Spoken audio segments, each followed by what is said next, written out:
نشریات مین stream media کی ایک بہت بکنے والی سوغات ہے۔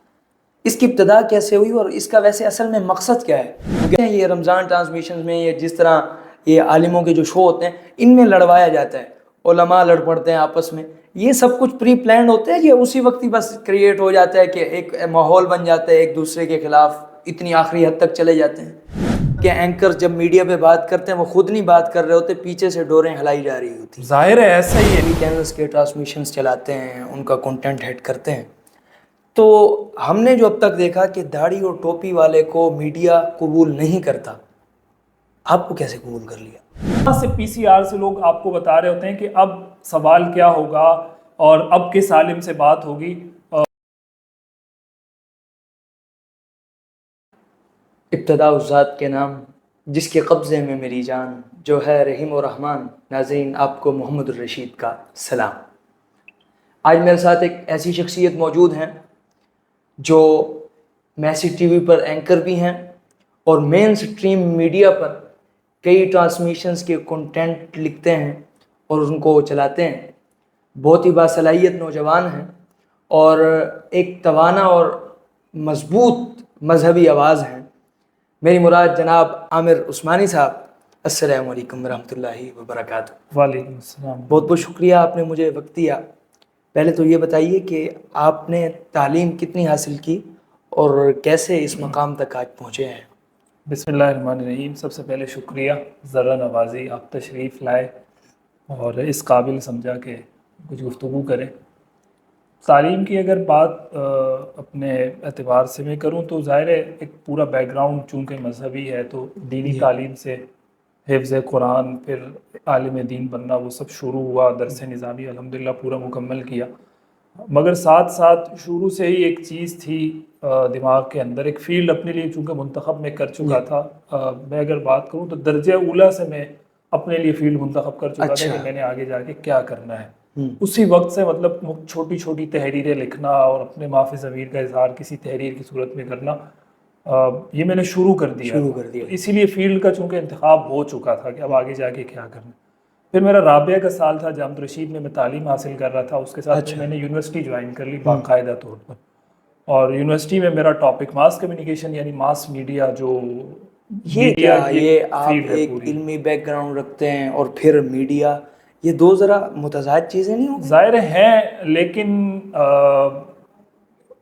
اس حوالے سے گزارش میری تو یہ ہوگی کہ ہمارا اگر ہم ایک مائنڈ سیٹ کر لیں ایک مرتبہ کہ ہم نے اس فیلڈ کو منتخب کرنا ہے، تو پھر اس طرف آپ کے پاس اگر سپورٹ بھی ہو والدین کی طرف سے اور اساتذہ کی طرف سے تو پھر وہ چیز کر لینی چاہیے۔ اور دوسری بات اس میں اہم یہ ہے کہ وہاں بھی مقصد ظاہر ہے، میڈیا پر آنے کا مقصد یہ نہیں تھا کہ وہاں جا کے بگڑ جانا ہے یا کسی اور طرف کسی اور رخ پہ نکل جانا ہے۔ وہاں بھی مقصد یہی تھا کہ اللہ تعالیٰ اس فیلڈ میں ہم سے آ کے دین کا کوئی کام لے لے۔ اور اس کے پیچھے بھی ایک بہت بڑا مقصد کہ مدارس میں ہر سال ہزاروں فضلاء تیار ہو رہے ہیں، تو اس میں سے ظاہر ہے ان ہزاروں میں سے ہزاروں مدرسین بھی بن رہے ہیں، مسجد کے امام بھی بن رہے ہیں، خطیب بھی بن رہے ہیں، یہ ساری ایکٹیویٹیز پوری فلفل ہو رہی ہیں۔ اس فیلڈ میں بھی بہرحال ہمارے لوگوں کی ضرورت ہے، اور یہاں پر بھی ایسی اوتھینٹک چیزیں چاہیے ریلیجیس حوالے سے، مذہبی حوالے سے، تو تھوڑا سا اس لیے بھی اس فیلڈ کو چنا کہ یہاں پر آ کر بھی ظاہر ہے، اور پھر ایک شروع سے ایک مائنڈ بھی سیٹ تھا کہ اسی فیلڈ میں آگے جا کے کام کرنا ہے۔ وہ تو بات کی بات ہے کہ اللہ تعالیٰ نے یہاں پر کچھ کام کرنے کا موقع دے دیا۔ میسج ٹی وی پہ آج کل آپ بڑے چھائے ہوئے ہیں، تو کئی عرصے سے اینکر ہیں، تو تجربہ کیسا جا رہا ہے میسج ٹی وی؟ بہت اچھا جا رہا ہے، ایک بہت بڑی اسکرین ہے میسج ٹی وی، بلا مبالغہ کہ اس کو 2009 میں اس کی بنیاد پڑی اور پھر یہ سیٹلائٹ تک آیا ہے میسج ٹی وی، اور اس وقت ملینز آف پیپلز اس سے وابستہ ہیں، منسلک ہیں۔ یوٹیوب پر بہت بڑی اس کی سبسکرپشن ہے، لوگ اس کو دیکھتے ہیں۔ اس کی وجہ یہ ہے کہ میسج ٹی وی نے ہمیشہ اپنا جو کانٹینٹ دیا ہے، ایک تو وہ اوتھینٹک دیا ہے، با اعتماد چیز دی ہے، اور دوسرا تمام اکائیوں سے پاک ہو کر ایک غیر جانبدار کی حیثیت سے انہوں نے اپنا سارا کانٹینٹ، تو اس لیے الحمدللہ بہت اچھا تجربہ ہے ان کے۔ تو جس طرح آپ نے بتایا کہ میسج ٹی وی سیٹلائٹ تک آیا، تو یہ واپسی پھر چلا گیا، یوٹیوب کے حد تک محدود ہو گیا، یہ کیا مسئلہ؟ ہر ادارے کی نا اپنی کچھ ترجیحات ہوتی ہیں، وہ اس کو دیکھتے ہوئے اپنے اگلے رخ کو متعین کرتے ہیں۔ ہو سکتا ہے انہیں لگا ہو کہ آگے سیٹلائٹ پر شاید اتنا کچھ نہیں ہے جتنا ہم یوٹیوب پر کر سکتے ہیں، انہوں نے اپنا سیٹلائٹ مؤخر کر کے ابھی بھی ان کے پاس ہو سکتا ہے یہ اپورچونٹی ہو کہ وہ دوبارہ سیٹلائٹ پر جائیں، لیکن وہ ابھی اپنے تمام تر شورا جو بھی ان کی ہے اس کو دیکھتے ہوئے ان کے فیصلے کے مطابق وہ فی الحال اس حوالے سے کام کر رہے ہیں، اور ان کا پیغام لاکھوں لوگوں تک یہاں سے پہنچ رہا ہے. اور میرا نہیں خیال کہ آج اتنی زیادہ سیٹلائٹ والے جو چینل ہیں وہ سوشل میڈیا پر آ رہے ہیں. تو بالکل. اچھا، آپ مختلف ٹی وی چینلز کے ٹرانسمیشنز چلاتے ہیں، ان کا کنٹینٹ ہیڈ کرتے ہیں، تو ہم نے جو اب تک دیکھا کہ داڑھی اور ٹوپی والے کو میڈیا قبول نہیں کرتا، آپ کو کیسے قبول کر لیا؟ میرا خیال ہے اس کو اگر آپ یوں کر لیں کہ داڑھی اور ٹوپی والا میڈیا کو قبول نہیں کرتا تو زیادہ اچھا ہوگا. ہمارے لوگوں نے تھوڑا سا ظاہر ہے ہم تھوڑا لیٹ آتے ہیں ہر چیز میں، اور میں یہ بات عموماً مجالس میں کر دیتا ہوں، ذرا اس حوالے سے تو گستاخ قسم کا واقع ہوا ہوں کہ ہم کچھ چیزوں میں لیٹ آ جاتے ہیں. اور یہ ہمارے ہاں یہ چیز رہی ہے کہ کیمرہ حلال حرام، پھر ویڈیو حلال حرام، پھر سوشل میڈیا حلال حرام، یعنی وہ وقت گزرنے کے ساتھ پھر ساری چیزیں بڑی معذرت کے ساتھ وہ ہم آ جاتے ہیں اس پہ، لیکن تھوڑا لیٹ آتے ہیں. تو اس لیے ہم لوگ وہاں لیٹ آئے تو شاید ہمارے لوگوں کی وہاں جگہ بننا تھوڑی سی مشکل ہو گئی وہاں پر، اور لوگ آ گئے تھے. کوئی جگہ اگر خالی ہوگی نا، کوئی سیٹ اگر کرسی پڑی ہوئی ہے، یہ کرسی یہاں پر پڑی ہوئی ہے، اگر یہ خالی ہے یا تو اس پر دھول مٹی آئے گی یا کوئی دوسرا شخص آ کر اس پر بیٹھ جائے گا، کوئی اس کو خالی نہیں چھوڑے گا. تو ہم لوگوں نے چونکہ خالی چھوڑ دی تھی، ایک ہمارا عرصہ وہ گزرا ہے ہمارے لوگوں کے اوپر کہ حلال حرام کی بحث. دوسرا پھر عرصہ وہ گزرا ہے، میں گزشتہ دنوں کچھ علماء کے ساتھ بیٹھا ہوا تھا، اس میں یہ بات چھڑ گئی، تو وہ بتا رہے تھے کہ دوسرا عرصہ وہ گزرا ہے کہ ہم نے اپنے لوگوں پر پابندی لگا دی کہ آپ نے میڈیا پر نہیں جانا. اور ابھی تک اس کا نتیجہ یہ نکلا، میں مدارس کی بات نہیں کر رہا، اوور آل بات کروں، اس کا نتیجہ یہ نکلا کہ غیر محتاط لوگ میڈیا کی طرف آئے اور انہوں نے پھر آپ کی ایسی کی تیسی پھیر دی، پھر آپ کے پاس اس کا کوئی حل نہیں تھا. بالکل. آپ والے سوال کے جواب کی طرف میں اگر آؤں کہ ہمارے لوگوں نے تھوڑی ترجیحی بنیادوں پر وہ اس طرف نہیں آئے، تو اس لیے شاید آج اس طرح سے ان کے لیے راستے نہیں کھلے. لیکن میں یہ نہیں سمجھتا کہ راستے بند ہیں. اگر ٹیلنٹڈ لوگ آتے ہیں، آج بھی میڈیا کی فیلڈ میں بہت سارے علماء کی ضرورت ہے، اور وہ اس لیے ہے کہ ہر چینل ریلیجیس کانٹینٹ دکھا رہا ہے، مذہبی ان کی چیزیں ہوتی ہیں، اور اس میں لامحالہ مذہبی کانٹینٹ کو آئی ٹی کا بندہ نہیں دیکھ سکتا، مذہبی کانٹینٹ کو کوئی مارننگ شو والا نہیں دیکھ سکتا، مذہبی کانٹینٹ کو کوئی اور پروگرامنگ والا نہیں دیکھ سکتا. اس کو اگر آپ نے اوتھینٹک بنانے تو آپ کو بہرحال عالم دین کی ضرورت ہے. اب کتنے علماء میڈیا کو دیکھتے ہیں، کتنا سمجھتے ہیں، وہ اپنے لیے پھر فیلڈ کا انتخاب کر سکتے ہیں کہ ہمیں یہاں جانا چاہیے یا نہیں. اچھا، یہ بتائیں کہ ایک تو سوشل میڈیا ہے، ایک مین اسٹریم میڈیا، آپ دونوں پر ماشاءاللہ بہت آگے ہیں. ان دونوں میں فرق کیا ہے کہ مین اسٹریم میڈیا پر بھی میری طرح ہر ایرا غیرہ نتو خیرہ جو بات کہہ دے چل جاتی ہے، کوئی رولز ریگولیشن ان کی ہوتی ہیں؟ پہلے تو یہ آپ کا حسن ظن ہے کہ ہم دونوں میں آگے ہیں، اللہ تعالیٰ اس حسن ظن کو سلامت رکھے اور ہمیں اس قابل بنائے. اور دوسرا میرا خیال ہے آپ نے اپنی طرف اشارہ کر کے کہا کہ ہر ایرا غیرہ، تو آپ ایرے غیرے نہیں، آپ کو اللہ تعالیٰ نے صلاحیت دی ہے، ٹیلنٹڈ ہے ماشاءاللہ، آپ کی چیزیں سوشل میڈیا پر دیکھتے ہیں، اور یہی فیز ہوتا ہے، یہ ایسے گزر کے ہی بندہ آگے جاتا ہے. اپنے کام پر فوکس رکھیں تو اس میں تو میرا خیال ہے نا امیدی اور مایوسی کی کوئی بات نہیں ہے. فرق بہت بڑا ہے مین اسٹریم اور سوشل میڈیا میں، فرق بہت بڑا ہے. سوشل میڈیا پر آپ آزاد ہیں، بالکل، آپ کے ہاتھ پاؤں نہیں بندھے ہوئے، آپ ہر قسم کا کانٹینٹ ڈال سکتے ہیں، کوئی رول ریگولیشن، کوئی پیمرا اس کو ریگولائز نہیں کر رہا. مین اسٹریم کی اگر آپ بات کریں، وہاں پر آپ کے ہاتھ پیر باندھ دیے جاتے ہیں، وہاں پر 10 چیزوں میں آپ کو سوچنا پڑتا ہے کہ ہم اس موضوع پہ بات کر سکتے ہیں، نہیں کر سکتے، اگر کر سکتے ہیں تو کتنا جا سکتے ہیں اس موضوع پہ، کیا ہم لائیو گفتگو کر سکتے ہیں یا ہم اس کو ریکارڈ کر لیں. ہر شخصیت کے ساتھ آپ لائیو نہیں کر سکتے کیونکہ ان کی گفتگو برداشت والی نہیں ہوتی ہے، بعض اوقات وہ پیمرا کی رولز ریگولیشن اس سے آؤٹ چلی جاتی ہے، پھر پیمرا آپ کو نوٹس بھیجتا ہے. اور یہ جو جتنے مین اسٹریم کے چینلز ہوتے ہیں یہ بنیادی طور پر کمرشلائز ہیں، ان کا مقصد پیسہ بنانا، ایک بزنس ہے بہت بڑا ظاہر ہے.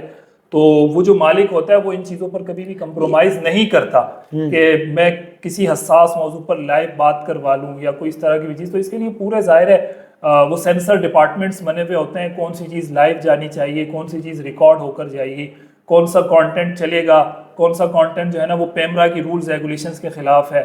اور اس طرح سے بہت ساری چیزوں سے گزر کر آپ مین اسٹریم پر کام کرتے ہیں. ایسا نہیں ہے کہ کوئی موضوع دماغ میں آیا آپ نے کسی آدمی کو بٹھایا اور اس پر بات کر لی، ایسا مطلب کہ اینکر جب میڈیا پہ بات کرتے ہیں وہ خود نہیں بات کر رہے ہوتے، پیچھے سے ڈوریں ہلائی جا رہی ہوتی. ظاہر ہے ایسا ہی ہے، ایک پورا ڈپارٹمنٹ ہوتا ہے، اس کو کانٹینٹ ڈیولپرز کہتے ہیں، اور جو کانٹینٹ ہیڈ کر رہے ہوتے ہیں جو لوگ یا لکھ رہے ہوتے ہیں یا پی سی آر میں جو لوگ بیٹھے ہوئے ہوتے ہیں، ایک اصطلاح ہے پروگرام کنٹرول روم کی، پی سی آر، پورا پروگرام کنٹرول وہاں سے کیا جا رہا ہوتا ہے. یہ جو لوگ کہتے ہیں کہ ہم یہاں بات کر رہے ہیں تو ہمیں کوئی پی سی آر کنٹرول نہیں کر رہا، ہم خود بات کر رہے ہیں اور ہماری آواز کسی پی سی آر میں نہیں جا رہی.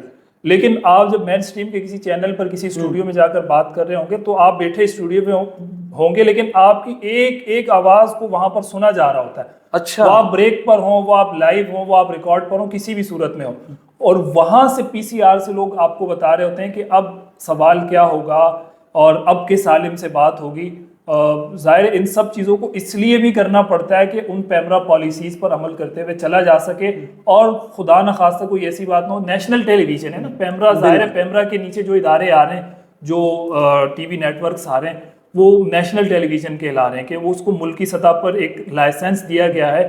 تو اب وہ ان تمام رولز ریگولیشن کو فالو کرتے ہوئے اپنا کانٹینٹ دکھائیں گے، ان پر ضروری ہے. خدا نخواستہ کوئی ایسی چیز نشر ہو جاتی ہے جس میں مذہبی حوالے سے کچھ ہو، لسانی حوالے سے کچھ ہو، تعصب اس میں کو، تو اس سے اور کچھ بھی نہیں ہوگا، وہ چیز وائرل ہوگی اور ایک فساد اور اس طرح کی چیزیں برپا ہونا شروع ہو جائیں گی.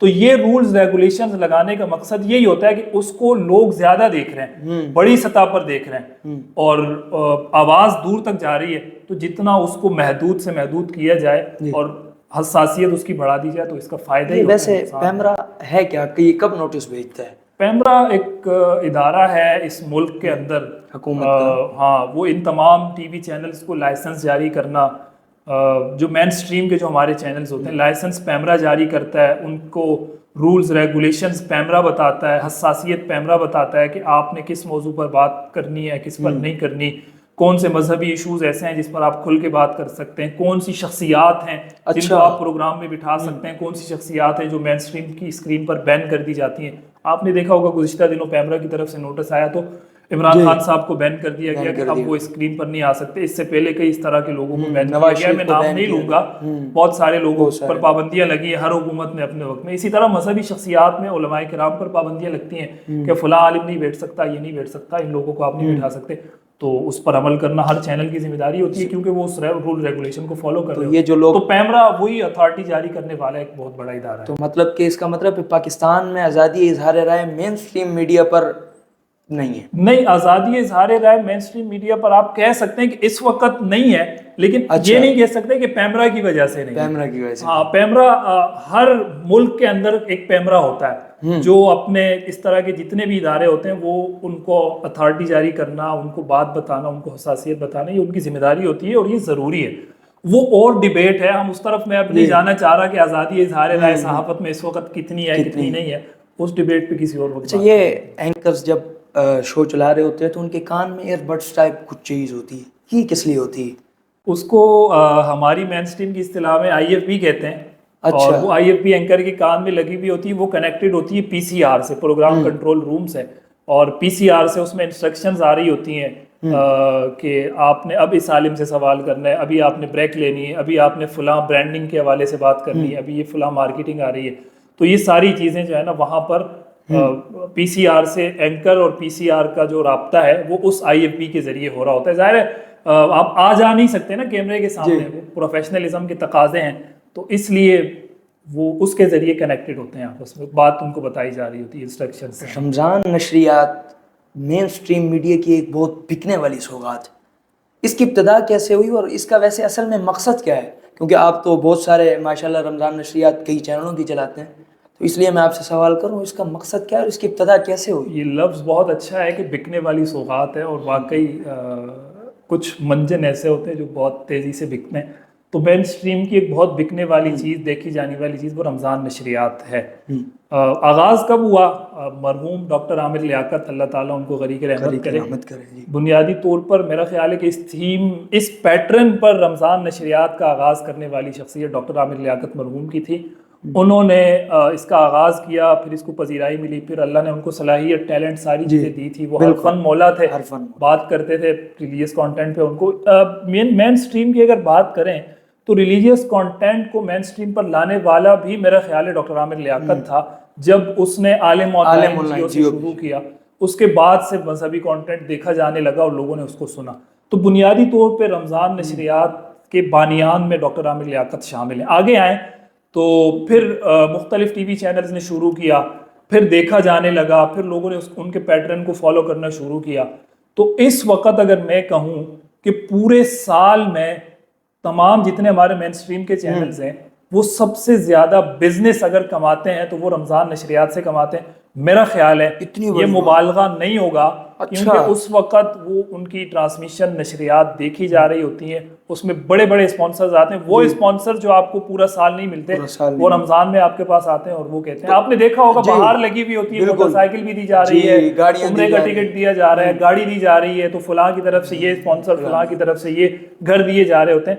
تو وہ سیل لگی ہوئی ہوتی ہے. اس کی وجہ یہ ہوتی ہے کہ رمضان نشریات ایک بہت بڑا کانٹینٹ دے رہی ہے, وہ لوگ دیکھ رہے ہیں. اس کی وجہ سے اس کی ہائپ ایک کریٹ اس وقت ہو چکی ہے, دیکھی جا رہی ہے رمضان نشریات. کچھ ٹی وی چینلز کی بہت زیادہ, کچھ کی کچھ کم مزید. اچھا, ہم دیکھتے ہیں یہ رمضان ٹرانسمیشن میں یہ جس طرح یہ عالموں کے جو شو ہوتے ہیں ان میں لڑوایا جاتا ہے, علماء لڑ پڑتے ہیں آپس میں, یہ سب کچھ پری پلانڈ ہوتا ہے یا اسی وقت ہی بس کریٹ ہو جاتا ہے کہ ایک ماحول بن جاتا ہے ایک دوسرے کے خلاف اتنی آخری حد تک چلے جاتے ہیں؟ یہ مختلف مسالک کے علماء کو بٹھانے کا کام بھی انہوں نے ہی شروع کیا تھا, ڈاکٹر عامر لیاقت نے. اور ظاہر ہے ان کا مقصد یہی ہوگا کہ مختلف فقہ, مختلف مسالک کے لوگ دیکھ رہے ہوتے ہیں نشریات, تو ان کو انہی کے فقہ کے مطابق مسائل کا حل مل سکے. لیکن بعد میں ایک یہ چیز آئی کہ کچھ اس طرح کی چیزیں وائرل ہونا شروع ہوئی کہ علماء آپس میں کسی مسئلے پر ان کا اختلاف ہو گیا. پھر کچھ علماء برداشت والے ہوتے ہیں, وہ میڈیا ایتھکس آپ کہہ لیں, ان کو اس چیز کا اندازہ ہوتا ہے تو وہ اس میں رہتے ہوئے بات کرتے ہیں, کچھ اس سے آؤٹ چلے جاتے ہیں.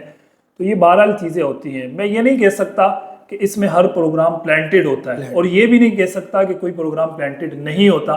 ہو سکتا ہے بعض اوقات لڑایا نہیں جاتا, لیکن موضوع ایسا رکھا جاتا ہے کہ جس میں حساسیت بہرحال ہوتی ہے.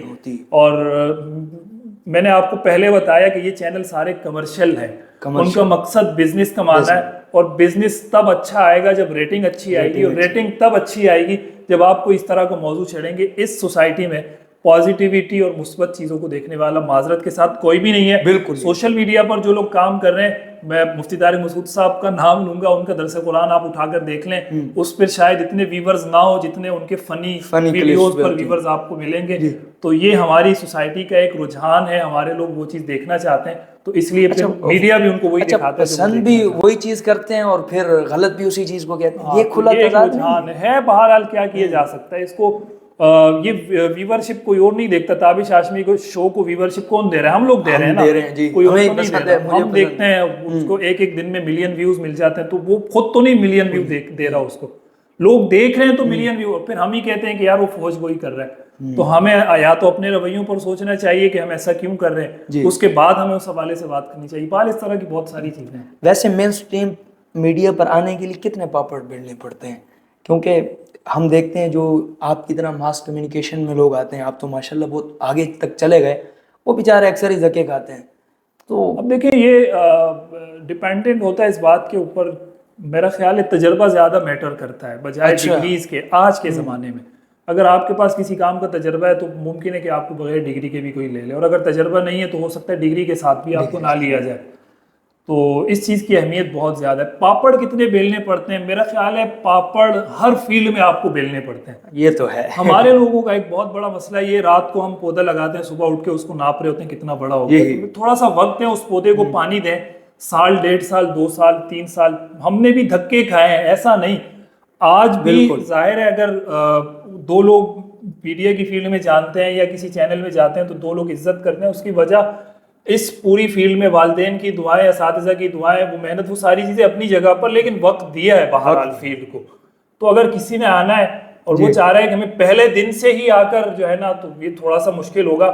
ہمیں بھی چینل سے دھکے دے کر نکالا گیا ہے, ہمیں گیٹ پر روک لیا جاتا تھا, آپ کو انہیں اندر کیوں آ رہے ہیں, 10 جگہ سے جو ہے نا وہ اجازت لینی پڑتی تھی. لیکن آج الحمدللہ وہ دور بھی گزر گیا, اور ایک اچھی حیثیت میں کہیں جاتے ہیں تو لوگ وہاں بیٹھتے بھی ہیں, لوگ بات بھی کرتے ہیں, ساری چیزیں. بہت اچھا وقت دینا بہت ضروری ہے کسی بھی فیلڈ کو. وہ ضروری نہیں ہے کہ میڈیا کی فیلڈ ہو, کسی بھی فیلڈ میں آپ کوئی کاروبار شروع کر رہے ہیں نا, اگر آپ یہ سوچ رہے ہیں کہ پہلے مہینے سے ہی مجھے پروفٹ آنا شروع ہو جائے گا, تو ایسا نہیں ہے. یہ کاروبار کا بھی اصول نہیں ہے.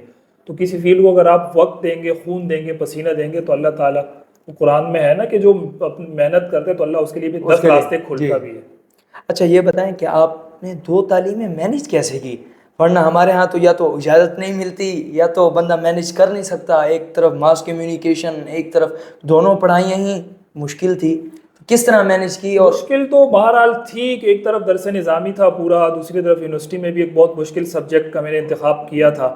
اور یہ بالکل لیکن میرا خیال ہے کہ وہ کہا تھا نا کہ ارادے جن کے پختہ ہوں، میں اپنے اوپر نہیں صادق کرنا چاہ رہا اس شعر کو ہرگز، لیکن ایک بات کروں کہ ارادہ پختہ تھا کہ یار یہ کام کرنا ہے، عزم تھا تو اللہ تعالیٰ نے کروا دیا. اور اس کروانے کے پیچھے میں 10 بار 1000 بار کہہ دوں تو میں بلا مبالغہ یہ کہوں گا کہ والدین کی طرف سے سپورٹ بہت زیادہ تھی، ہر ممکن تھی. فیسیں بھی بڑی بڑی فیسیں پے کی ہیں یونیورسٹی کے اندر، ٹائم بھی دیا ہے، اس کے بعد ظاہر ہے کچھ وقت بھی دیا ہے تو اللہ تعالیٰ نے جو ہے نا اس کا ثمر دیا ہے کہ درس نظامی بھی کمپلیٹ ہوا، یہاں سے ماس کمیونیکیشن بھی کمپلیٹ ہوا. فیلڈ میں اچھا نسل نو کو کیا پیغام دیں گے ہمارے جیسوں کو کہ وہ آگے کس طرح چلیں؟ کیونکہ ہم دیکھتے ہیں معاشرے میں ہماری زیادہ تعریف نہیں کی جاتی بلکہ تنقید زیادہ کی جاتی ہے، نسل نو کو زیادہ سراہا نہیں جاتا. تو ہمیں کیسے مینیج کرنا چاہیے اور کس فیلڈ میں جانا چاہیے؟ میرا خیال ہے فیلڈ کا انتخاب تو ہر آدمی اپنے حوالے سے خود ہی کرے گا کہ اس کی دلچسپی کس چیز میں. کچھ لوگ اللہ تعالیٰ نے ان کو مدرس بنایا ہوتا ہے تو وہ اچھی تدریس کر سکتے ہیں، کچھ لوگ اچھی امامت کر سکتے ہیں، اچھی خطابت کر سکتے ہیں، کچھ لوگ اچھا لکھ سکتے ہیں، اسکرپٹ رائٹنگ کر لیتے ہیں، کچھ لوگ اچھا بول سکتے ہیں. آپ ماشاءاللہ اچھا بولتے ہیں تو آپ اس فیلڈ میں. اب یہ کہ فیلڈ کا انتخاب ہر بندے کا اپنا ہے، لیکن مقرر اگر آپ نے کسی فیلڈ کا انتخاب کر لیا پھر اس کو وقت دیں. 2 مہینے 4 مہینے والا کام نہیں کریں کہ 4 مہینے میں آپ کو کوئی رزلٹ نہیں ملا تو آپ پیچھے ہٹ گئے، مایوس ہو گئے، نا امید. نہیں، نا امیدی تو میرا خیال ہے مسلمان کو بالکل نہیں ہونی چاہیے نا امیدی. آپ وقت دیں گے آپ کو خدا اس کا ثمر دے گا، لازم دے گا. اور جو نوجوان سوشل میڈیا پر آپ کی طرح جنہوں نے کام شروع کیا ہے انہیں جتے رہنا چاہیے اس فیلڈ کے اندر.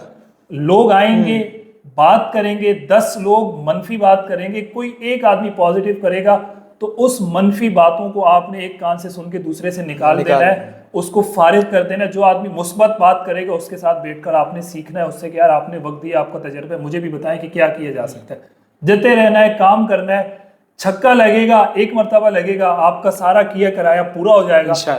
ویوز کے چکر میں نہیں جانا کہ یار میری ویڈیو پہ تو 200 ویوز آ رہے ہیں، فلاں کی ویڈیو پر تو 2 لاکھ آ گئے. تو وہ جو جس کی ویڈیو پہ 2 لاکھ آئے ہیں نا اس نے 6 سال بھی دیے، اس 6 سال آپ کا 6واں مہینہ ہے تو انتظار کریں کہ 6 سال گزر جائیں آپ کی ویڈیو پر 2 لاکھ آ جائیں گے. میں نے سنا آپ کو 12 سال ہو گئے اس میڈیا پر آئے ہوئے. وہ ظاہر ہے ایک پورا زمانہ گزرا ہے. ہمیں سوشل میڈیا پر کام کرنے والے لوگ جانتے ہیں کہ ہم کس طرح جو ہے نا چیختے چلاتے پھرتے تھے. کوئی کام نہیں ہوتا تھا تو ایسے ہی گھوم رہے ہوتے تھے، کبھی کوئی کیمپین چلا رہے ہیں، کبھی کوئی چلا رہے ہیں.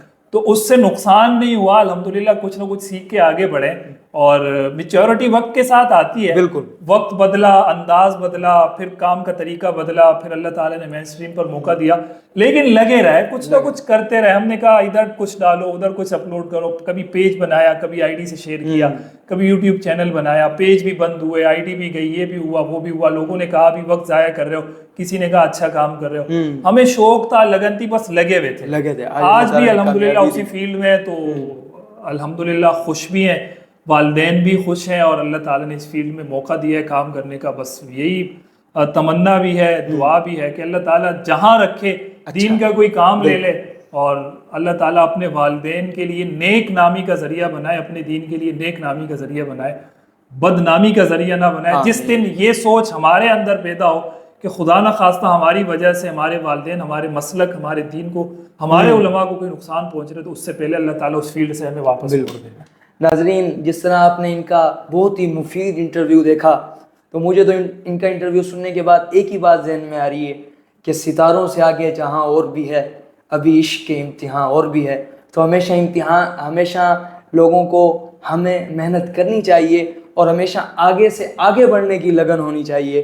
تو انشاءاللہ راستے میں جو حائل رکاوٹیں ہیں وہ دور ہوتے چلی جائیں گی اور نئے راستے کھلتے چلے جائیں گے. بہت بہت شکریہ عامر بھائی، آپ نے وقت دیا. السلام علیکم ورحمۃ اللہ وبرکاتہ.